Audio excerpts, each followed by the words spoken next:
Hello, today is a bit of a rant about multi-factor authentication because it's still not enabled for every single business machine, every single service, and even though it's not completely infallible, a lot of people are really behind where we are in terms of enabling it. Every single user needs multi-factor authentication with number matching, and you need to go through the Microsoft 365 security settings and tweak them to block some of the other access attempts. Now, around half of IT managed service providers are saying at the moment that not all their customers are using multi-factor authentication for their systems. Now, there are issues, it does take time, but this is a project that really needs to be front of mind for everybody. We finished our migration to enabling Microsoft Authenticator for everybody around 3 years ago, but there's still things to be done. We're still finishing off our Azure migration for across all the tenants. But it does take time, and we've got to train the users on how to use it. And the question is how long are we going to stick with passwords, because they're becoming obsolete anyway. Passwordless is obviously the way to go. Maybe we'll have the Yubby keys for everyone, but at the moment it's quite an expensive undertaking if you're a low risk.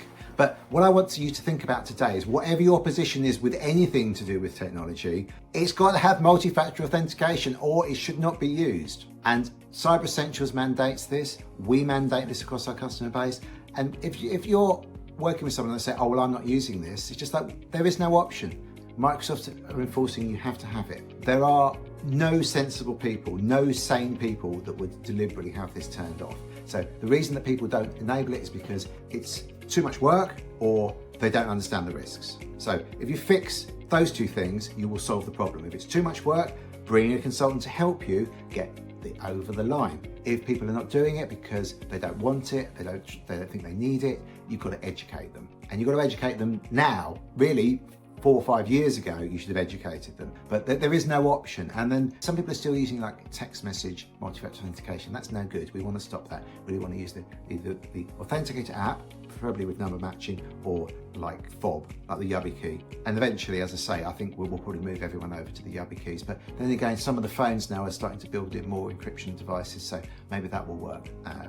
But certainly running with any multi-factor authentication is a recipe. You will get hacked 100%. It's just a matter of time. So that's all from me today, really. Just get your house in order, get it over the line. It's super important. It should have been done a long time ago, and you should now be focusing on what can we do to lock things down further? How can we restrict access to this system so nobody outside our business can access it? How can we make multi-factor authentication more secure? Getting rid of passwords, certainly getting rid of weak passwords. What are we going to do about making sure that we verify who people are when they ring up if they need help? All of these questions are like further down the line, and you can't do any of this stuff if you haven't got the basics in place. So please, if you need help with this, you've got any questions, ring me, pick my brains, got any comments, mention them below. Love to have a chat. Thanks so much for watching. I will speak to you soon. Have a great week.